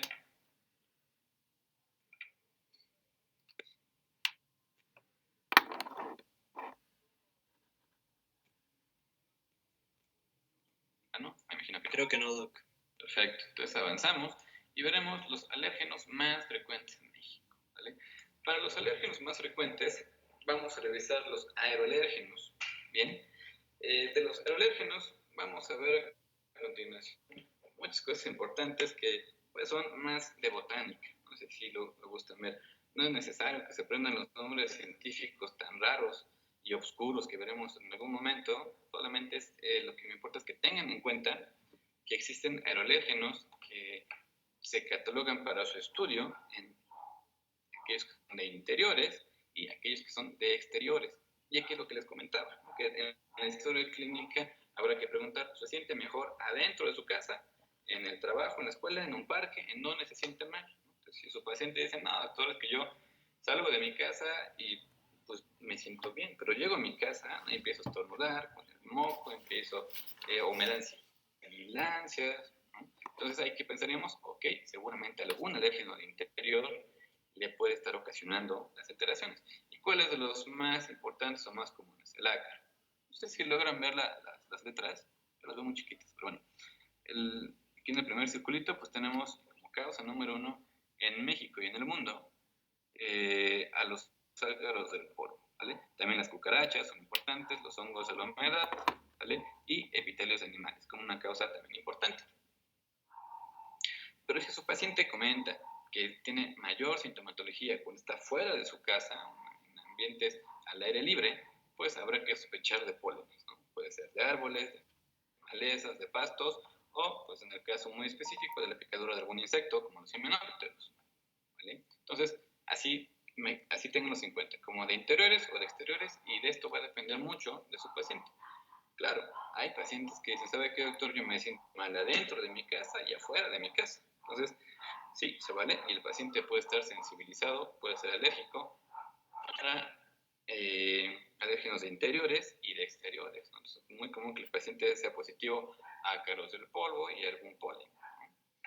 Entonces, ¿qué alérgenos se recomienda aquí en México? Con la guía mexicana de práctica clínica de inmunoterapia, una guía que nos rige a los alergólogos en cuanto a nuestra práctica profesional, pues comentan que se deben de investigar aquellos que son de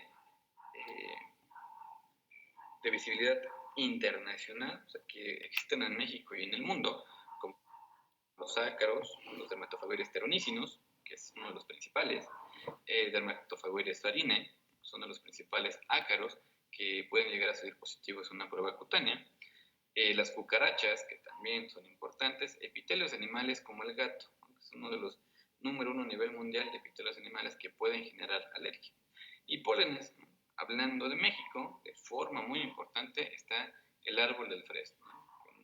Con un nombre científico de acuerdo a la especie es Fraxinus americana, y el pasto común, grama común, pasto, pata de gallo, capriola también le llegan a llamar de forma coloquial, y cuyo nombre científico es Cynodon dactylo, ¿vale? Que también puede estar presente hasta en un 80%, ¿vale? Entonces, prácticamente los paneles de alérgenos que se prueban en cada institución pues varían mucho, ¿vale? También en la consulta privada pues varía mucho dependiendo el estado en el que estés, la exposición que tenga tu región, pero todos estos, al menos en México, deben estar. Son estos más los que el médico alergólogo considere. ¿Por qué? Porque son de los más importantes a nivel nacional.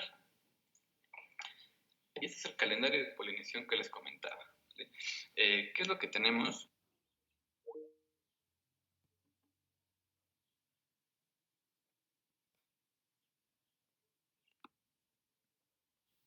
Árboles, de pastos, de malezas, ¿vale? Y aquí el calendario tal cual de polinización, ¿vale? Ahora, esas son las iniciales de los meses, pero vienen en inglés, ¿vale? Entonces, Doctor, dígame. no sé si solo sea yo, pero creo que algunos no podemos ver la diapositiva. Ah, caray. ¿Alguien más que no puede ver la diapositiva? Yo tampoco la veo, doctor. Ok, a ver, déjame ver. Creo que solo éramos algunos que no podemos ver esa. Ok.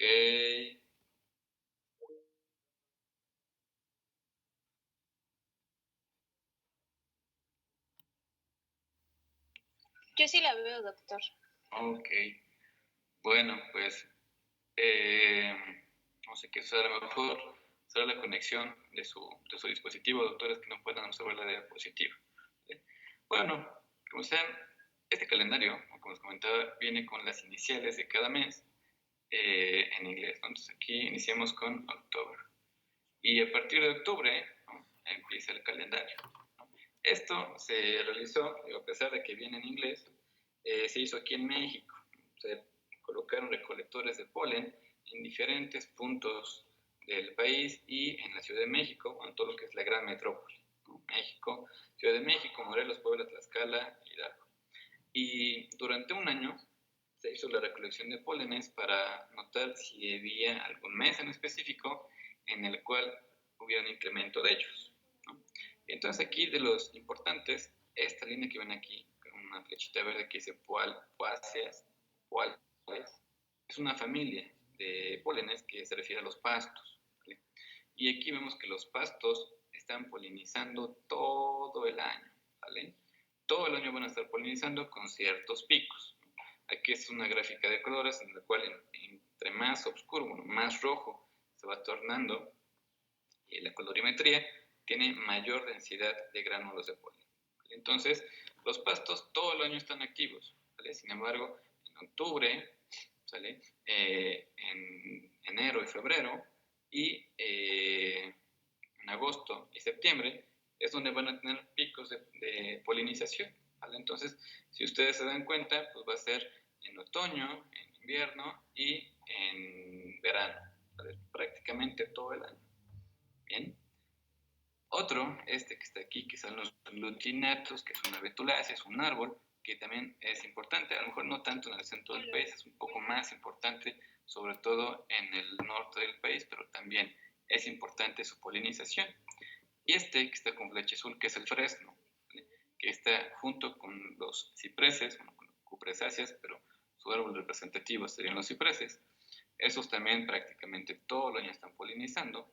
Sin embargo, si ustedes se dan cuenta, aquí digamos que se torna más oscuro la coloración, que es en diciembre, ¿vale? En diciembre tienen picos de polinización. ¿Qué significa esto? Que a inicios del invierno, y si se dan cuenta, aquí está marzo, ¿vale? Y a finales del invierno tienen picos de polinización, pero todo el invierno están polinizando de una forma importante, ¿vale? Entonces es muy común que su paciente le refiera, ¿sabe qué, doctor? En invierno tengo más molestias. Le hacemos pruebas cutáneas y resultado positivo, ¿no? Positivo al fresno. ¿Y qué sucede? Correlación, ¿no? El paciente viene con clínica sugerente de alergia, tiene una estacionalidad que es en invierno, y al momento de hacer la prueba, el abordaje diagnóstico inmunológico, sale positivo al fresno. Esto correlaciona. ¿Qué significa esto? Que el fresno, el polen del fresno, es el responsable de la manifestación alérgica de nuestro paciente. ¿Qué es lo que hay que hacer? Darle tratamiento, inmunoterapia específica. De las otras, no están de forma tan importante aquí en Puebla, al menos, excepto que es el árbol del encino, Quercus. ¿Vale? El Quercus también tiene picos de polinización entre marzo y mayo, ¿vale? Entonces son pacientes que durante estos meses pueden tener mayor actividad, ¿vale? Entonces son como los más importantes que podemos llegar a apreciar en la clínica. Sí se entendió por aquellos compañeros que no tuvieron oportunidad de ver la diapositiva. Sí, doctor, nos enviaron una foto. Sí, doctor. Ok, perfecto. Muy bien.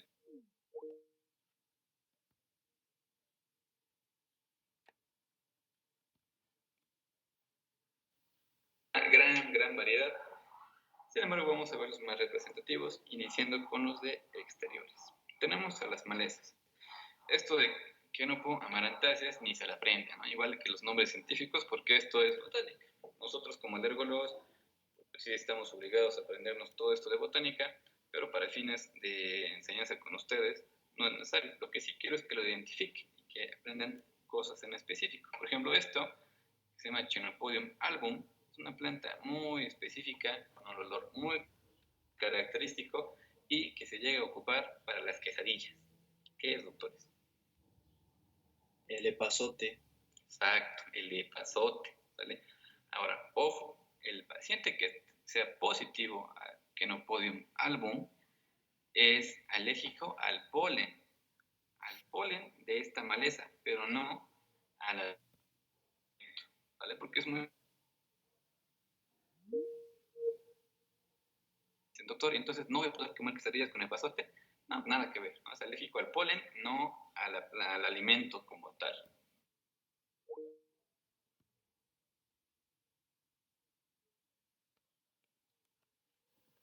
Bastante importante, sobre todo ahorita en temporada de lluvia, que crece de forma indiscriminada, sobre todo en terrenos baldíos, ¿no? Crecen importante en terrenos baldíos.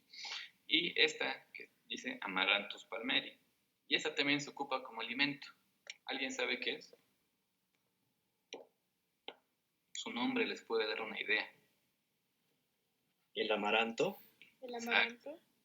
Muy bien, doctores. El amaranto, ¿vale? Entonces, nuevamente, es alérgico al polen, no al consumo del amaranto.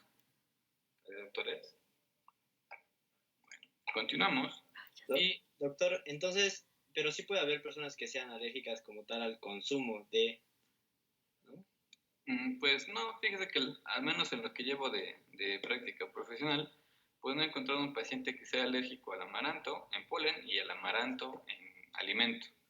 Porque, por ejemplo, a mi hermana le dijeron que era alérgica ¿cómo se llama? Al epazote, creo. Pero no recuerdo si le dijeron si al polen o como tal al epazote como tal. Pero yo creo que es al polen. Puede ser al polen, doctor. Digo, desafortunadamente a veces no hacemos esta aclaración, ¿no? Justamente por eso les estoy dando esta aclaración, que es alérgico al polen. La reactividad alérgica se genera a través del contacto de la mucosa respiratoria con el alérgeno, ¿sale?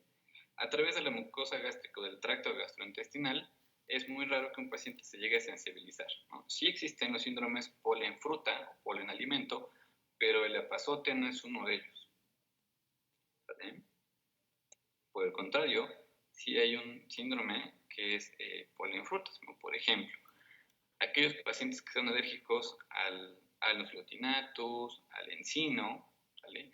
Al árbol de la betula, pueden ser alérgicos a ciertos alimentos, como cuáles, como el durazno, como la manzana, como las avellanas, como las cerezas, ¿vale? Entonces hay pacientes que tienen síndrome de alergia oral, así se llama. Es un paciente que cada vez que consume estos alimentos crudos y con cáscara, tiene reacciones principalmente en la cavidad bucal, que se les puede llegar a edematizar, les da mucho comezón en todo lo que es la encía, la lengua o la orofaringe, ¿sale?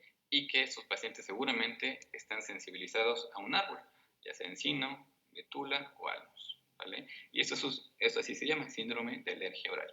Y es bastante común, en la población sensibilizada a estos árboles. Eso sí se ha dado, doctor, pero con epazote específicamente no. Con pasto sí se ha dado. Pacientes alérgicos a un pasto que es el pasto inglés pueden tener reactividad al consumo de naranja o apio. Entonces esto es algo bastante interesante de las reactividades cruzadas entre polen, partículas del polen y proteínas alimentarias. Bueno, eso lo veremos más adelante en la alergia alimentaria. Bueno, continuamos. Gracias. Sí, doctor. Continuamos con otra familia de malezas que son las asteráceas, ¿no? Igual tenemos a la Artemisia tridentata, que crece de forma indiscriminada, ambrosías, oscilatior, como Cosmos bipinatus. Este es bastante común, doctores. Váyanse a buscar un terreno baldío. Bueno, ahorita no, porque estamos en pandemia y pues teóricamente no pueden salir de sus casas, ¿vale? Pero bueno, ya que se levante el confinamiento, que puedan salir de sus casas, busquen estas florecitas. Son más frecuentes de lo que ustedes se puedan imaginar. Pueden ser rosas, violetas, amarillas, blancas, azules, ¿no? Comúnmente se les llama como la flor del mirasol. Mirasol, no girasol. El girasol es este, ¿vale? Y la verdad es que son muy comunes. Cuando tengan la oportunidad, búsquenlas y van a ver que sí hay más de 10 de aquí del grupo me van a decir que han encontrado una flor de estas. Y esta es altamente alergénica. Hay pacientes ahí pequeñitos que hasta juegan con ellas, ¿no? Las arrancan, se las ponen en la cabeza, en la nariz, en las orejas, y ellas juegan y se están sensibilizando, ¿vale? El girasol, el Dianthusonus, también pueden llegar a ser bastante reactivos algunos pacientes al polen de esta planta, que incluso es de ornato.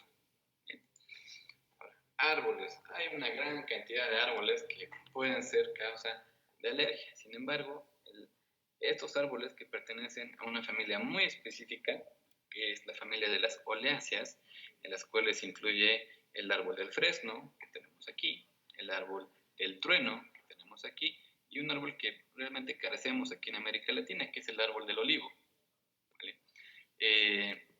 Ahora, de estas dos, la verdad es que las dos son bastante representativas e importantes en todo el centro del país, ¿vale? ¿Alguien vive o ha radicado aquí cercano al Parque de las Ninfas? ¿Quién sí? Levanta su manita.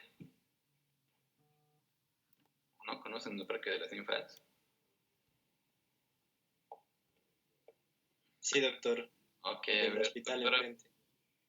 Perdón, vamos a ver, doctora Paola Lima. Usted ha pasado por la 25 Poniente, ahí donde está justo el Parque de las Ninfas. Sí, doctor, yo antes vivía a 2 cuadras del parque. Perfecto. ¿Ha visto alguno de estos árboles? Sí, sobre todo el que tiene esas como flores blancas. El ligustrum, el árbol del trueno, ¿no? Este que estoy señalando, ¿correcto? Y sí, la verdad es que ya cuando tengan la oportunidad de regresar a la facultad, si es que aún regresan, porque ya hay muchos que van de salida, no, pues sí van a regresar, compañeros. Toda la 25, prácticamente desde el Parque de las Ninfas hasta la intersección con la 13 Sur, está llena de estos árboles, ¿vale? Y justamente como comenta la doctora, ¿no? Estas florecitas que llegan a salir en las copas de los árboles y que regularmente las encontramos tiradas, ¿no? En el piso, ya vamos, las pisamos, hasta jugamos con ellas. Y estas son las inflorescencias que llegan a salir. Y este árbol del fresno es muy común, sobre todo en el parque ecológico. Cuando tengan la oportunidad de ir al parque ecológico, van a ver muchísimos árboles de estos. En toda la zona de bosques, ¿no?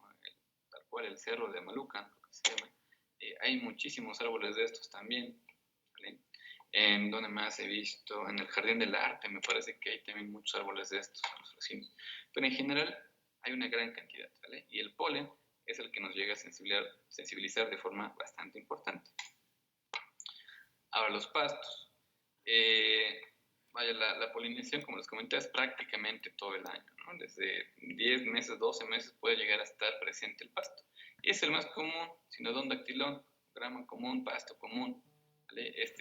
Incluso se llama pata de gallo, porque justamente en la parte final puede llegar a salir esta inflorescencia que asemeja a una pata de gallo. Tenemos Lolium perenne, que es el pasto inglés.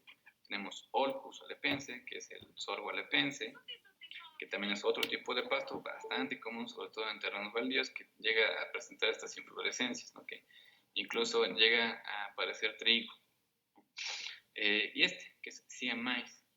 Y es uno de los que llega a salir, sobre todo en las milpas, en la parte más superior de las milpas. ¿Alguien lo ha visto? Sí. Sí, Ok, ¿y qué le hacen, doctora? ¿Qué hacen con esta florecilla que sale al final? ¿Hacen algo o no? Nada más lo tiran, lo cortan y lo tiran. eso sí, no sé. ¿Doctora Paola? No sabe. Bueno. Fíjese Las que... frituras. ¿Mandé?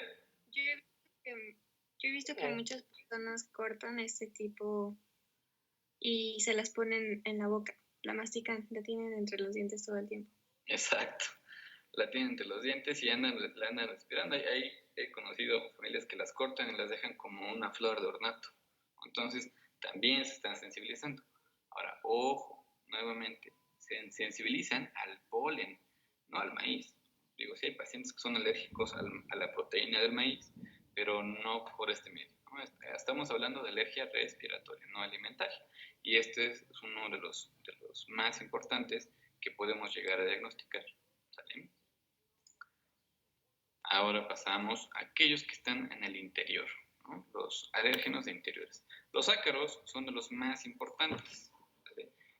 Se ha llegado a estimar que a nivel global la población sensibilizada puede ser hasta un 30%, ¿no? En todo el mundo, imagínense.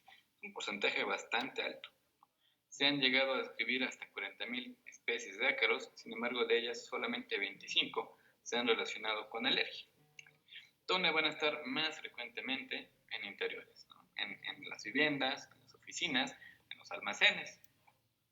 ¿Y por qué? Porque ellos van a favorecer su crecimiento a temperaturas de entre 25 y 30 grados, ¿sale? Se van a alimentar principalmente de la descamación del humano, los restos de la piel, y también van a proliferar con una humedad relativa mayor al 74%.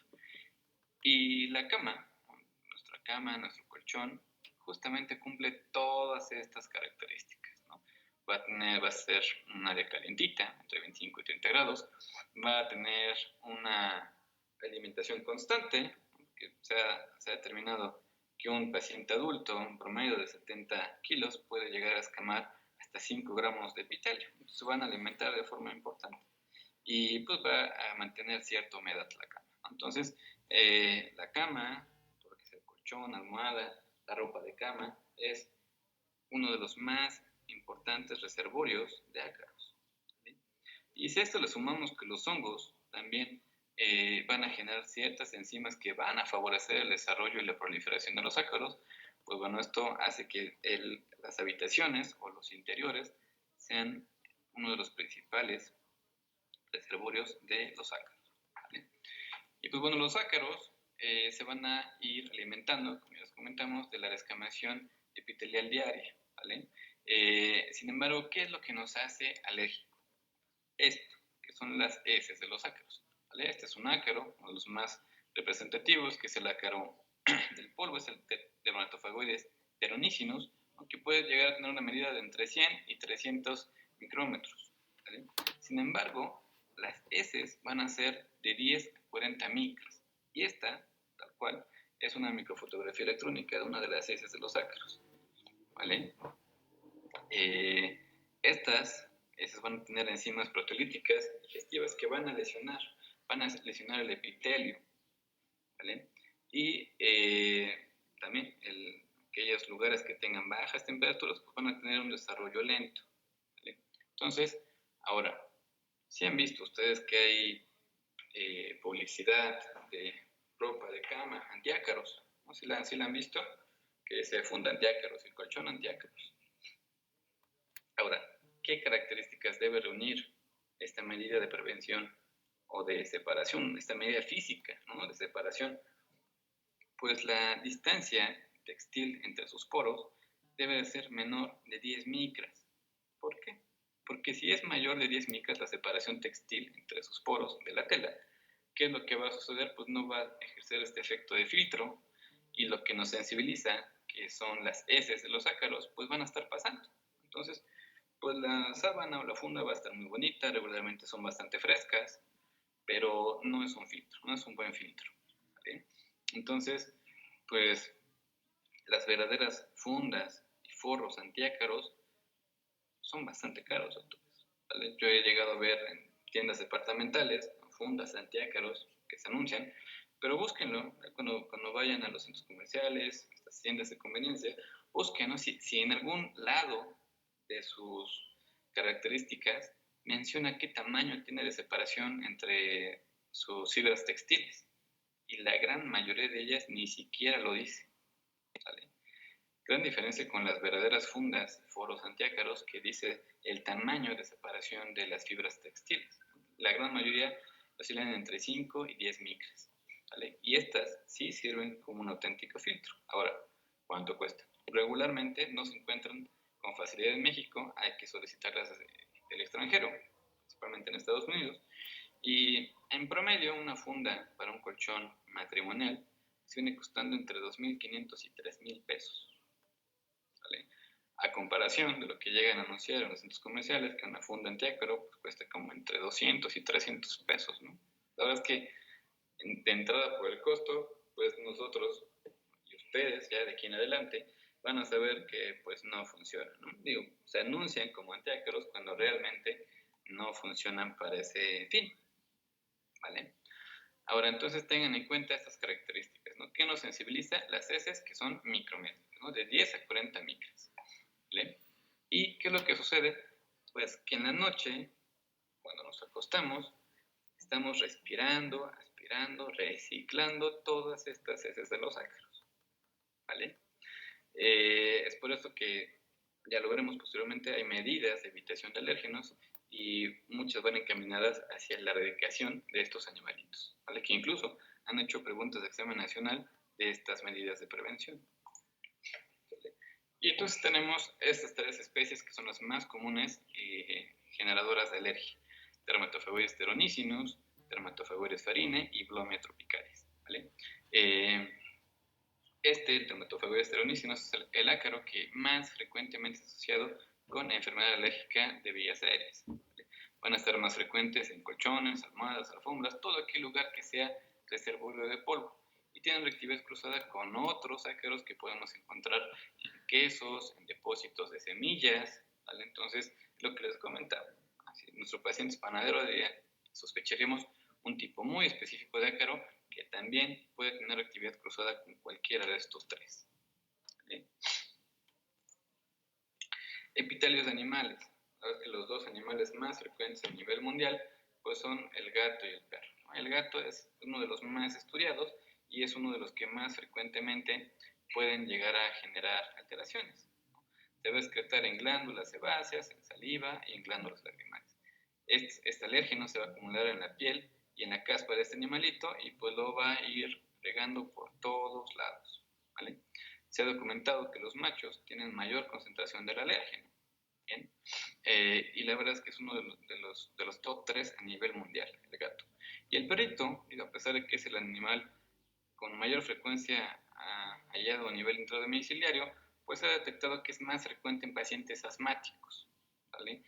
Tiene 4 alérgenos importantes que, bueno, tienen determinantes moleculares muy específicos. Sin embargo, pues también todos estos alérgenos se van a excretar en glándulas sebáceas, en la saliva y en la orina, ¿vale? Y van a generar la respuesta inflamatoria, la sensibilización, ¿vale? Ahora los hongos, también de los hongos, pues tenemos a Aspergillus, fumigatus, que se han descrito muchísimas, más de 180 especies, se han reconocido 18 epítopes que pueden generar respuesta alérgica y se ha visto implicado en enfermedades muy específicas, ¿no? Seguramente si ya llevaron neumo, recordarán la aspergilosis broncopulmonar alérgica, que está ocasionada principalmente por la sensibilización a una de las variedades de estos hongos. Genera neumonitis por hipersensibilidad y alveolitis alérgica extrínseca, ¿no? Son los hongos principalmente de interiores, ¿vale? Y que el honguito que se ve negro prácticamente, ¿no? Que podemos llegar a observar dentro de nuestras habitaciones y se han visto al microscopio esporas esféricas de 2 a 10 micras. Recuerden que estos hongos también van a favorecer el crecimiento de los ácaros. Y alternaria, alternata, que se puede encontrar en plantas vivas o en putrefacción, en marcos de ventanas y puertas, ¿no? Se observan de esta forma, ¿no? Son principalmente de exteriores y vamos a ver que son cafecitas, ¿no? Se han llegado a ver esporas de color marrón oscuro. Y este hongo se ha asociado en pacientes que tienen asma grave, ¿vale? Es un factor muy común en aquel paciente que no se controla con los primeros 4 escalones de tratamiento de acuerdo a las guías GINA, que requiere tratamiento frecuente con corticoides orales, ¿vale? Entonces es bastante común encontrarlo. Y ya por último, las cucarachas, ¿vale? De las cucarachas, pues bueno, tenemos 2 grandes variedades aquí en México y si ustedes se dan cuenta es prácticamente la Segunda Guerra Mundial. Tenemos a los alemanes, la cucaracha alemana, contra los americanos, la cucaracha alemana. Dentro de la Blatella germánica, que es su nombre científico, es la cucaracha alemana, es la que más frecuentemente vamos a llegar a encontrar en las casas, en las cocinas, ¿vale? Van a ser pequeñas, de 15 milímetros, van a ser de color café, ¿vale? ¿Y qué nos hace alérgicos? O sea, ¿qué parte de la cucaracha nos puede sensibilizar? Todo, la saliva, las heces, las secreciones, las mudas de piel, los desechos y cualquier fracción de su cuerpo que haya muerto en la calle la cucaracha, la pulverizó una llanta y se generan micropartículas. Y estas micropartículas viajan con las corrientes del aire y se llegan a introducir en las casas o en el mismo medio ambiente. O sea, el paciente también los está respirando y se está sensibilizando. Entonces, esta es de las más comunes. Y la cucaracha americana, ¿alguien ha visto una cucaracha que huele? ¿Nadie? No. Qué afortunados. Pero si en algún momento llegan a ver una cucaracha voladora, es esta, la periplaneta americana. Son de las más grandes, que llegan a medir hasta 37 milímetros. Doctora Dulce, ¿usted sí las ha visto? No, bueno. Pueden llegar a medir hasta 37 milímetros, van a ser rojizas y tienen alas. Entonces, esas son las que pueden llegar a volar cuando uno las quiere matar. Y nuevamente, ¿qué nos hace alérgico? Todo. Su saliva, las heces, las secreciones, las mudas de piel, los desechos y los cuerpos muertos, ¿vale? Pulverizados y que llegan a viajar de acuerdo a las corrientes de aire. ¿Sale, doctores? Entonces, bueno, la verdad es que las cucarachas, aunque ustedes no lo crean, son también bastante comunes, ¿vale? Y Algo característico de las cucarachas es que tienen vida nocturna. ¿Qué significa esto? Que cuando ya todos nos fuimos a dormir, ellas salen a buscar sus alimentos, ¿no? Y si dejamos los platos con comida en la mesa o en el fregadero, o dejamos los toppers o los refractarios abiertos, la comida expuesta, pues ahí van, las agarran, comen, se lo llevan a su colonia, ¿vale? Entonces, regularmente no las vemos en el día, ¿no? Y es frecuente que le digamos al paciente, oiga, ¿usted tiene cucarachas en su casa? No, doctor, y nos juran y lo perjuran, ¿no? Y la realidad es que a lo mejor no se han dado cuenta. La literatura marca que si en algún momento el paciente ya observó una cucaracha durante el día, esto significa que hay más de una colonia de cucarachas dentro de su casa, ¿vale? Y pues tendrán que tomar medidas como profesionales de infestaciones para el control de las mismas, ¿vale? Pero la verdad es que crecen de forma increíble. Y también, pues se meten, ¿no? Se meten de las coladeras, por debajo de las puertas, de cualquier lado se pueden llegar a meter sin que necesariamente la colonia de estas cucarachas esté dentro de su domicilio. ¿Sale, doctores? Muy bien. ¿Alguna duda que tengan? Doctor, una colonia de cucarachas, ¿cuántas cucarachas puede tener? Ah, caray, pues eso, sí, no se lo tengo, no lo tengo la doctora, pero más de 1000, seguramente. Porque recuerda que son muy pequeñitas. Por así el diagnóstico no se lo tengo. Gracias. Doctora Cris, ¿tiene alguna pregunta? Sí, doctor.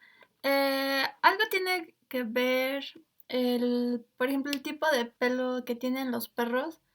Que hay unos que lo sueltan por temporadas y otros que lo tienen pues largo y que hay que cortárselos. No, hay muchas páginas en internet que dicen o que manejan perros hipoalergénicos y perros que tienen más alergia. La realidad, la evidencia científica no ha demostrado que alguna raza tenga mayor predisposición en generar alergia. Y pues lo que sí es que recuerden que estos animalitos, de acuerdo al pelaje, no solamente pueden tener su propio alérgeno, ¿no? Sino que pueden ser acarreadores de algún otro alérgeno. Y esto es bastante común. Llega el paciente con datos sugerentes al contacto con el perro. Le hacemos la prueba y sale positivo a ácaros. Los ácaros del polvo y el perro negativo. Ah, caray, entonces, pues seguramente el perrito lo único que está cargando son los ácaros, ¿no?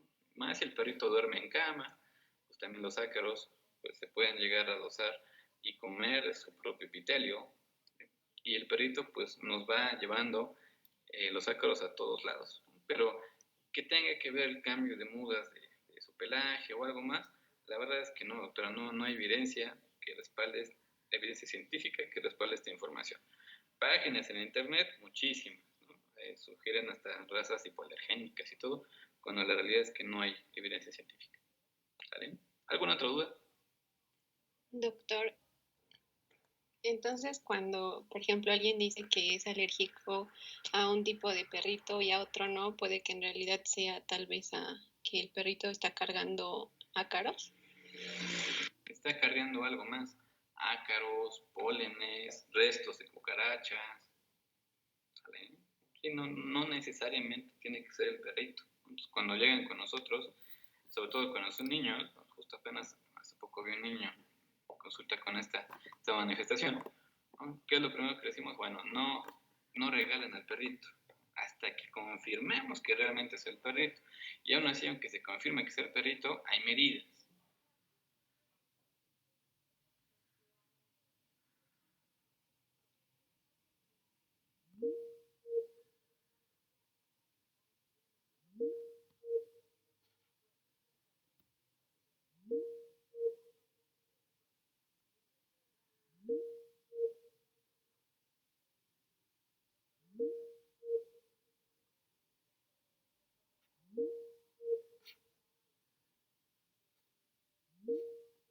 Que eran antiácaros, es igual, bueno, sería el mismo término para cuando dicen que son hipoalergénicos.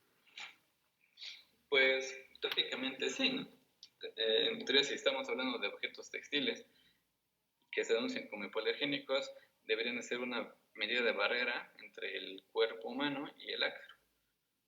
Entonces, teóricamente deberían de tener medidas muy específicas, ¿no? Y sí. Gracias. Ok. Doctor Aldo.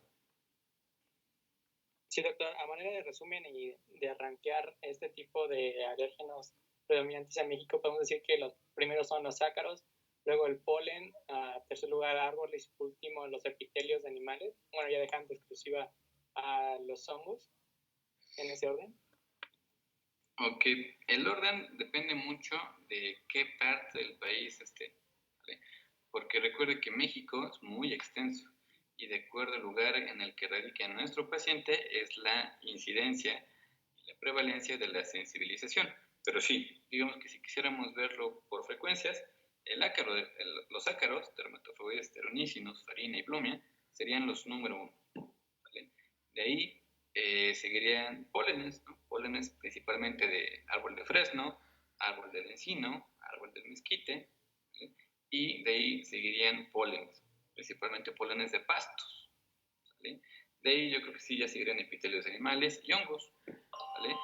En general, esto ya depende mucho, por ejemplo, en el norte del país, en Sonora. Yo tuve un residente que venía de allá de Sonora y de hecho ya es egresado y ahorita que ya está trabajando por allá. Me comenta que ha tenido muchos pacientes que han salido sensibilizados al árbol del mezquite, que es muy prevalente allá en el norte del país, y que ácaros del polvo casi no he encontrado. Entonces, normalmente esto varía dependiendo qué región del país estemos analizando. Pero es lo que comenta la guía mexicana, ¿no? Que en general debemos de probar ácaros del polvo, epitelios de animales, cucarachas y pastos. Gracias, doctor. Muy bien. Perfecto, doctores. Pues entonces vamos a darnos un descanso. ¿Vale? Son 3 para las 4 de la tarde. Vamos a tomarnos al menos unos 5 minutos de descanso, ¿vale? Para que podamos regresar y continuar con las pruebas de los métodos diagnósticos. ¿Vale? Veremos métodos diagnósticos en vivo y pues, si nos diera tiempo, in vitro ya con sus compañeros. ¿Vale? Entonces, nos vemos 4 y 5 de la tarde para continuar.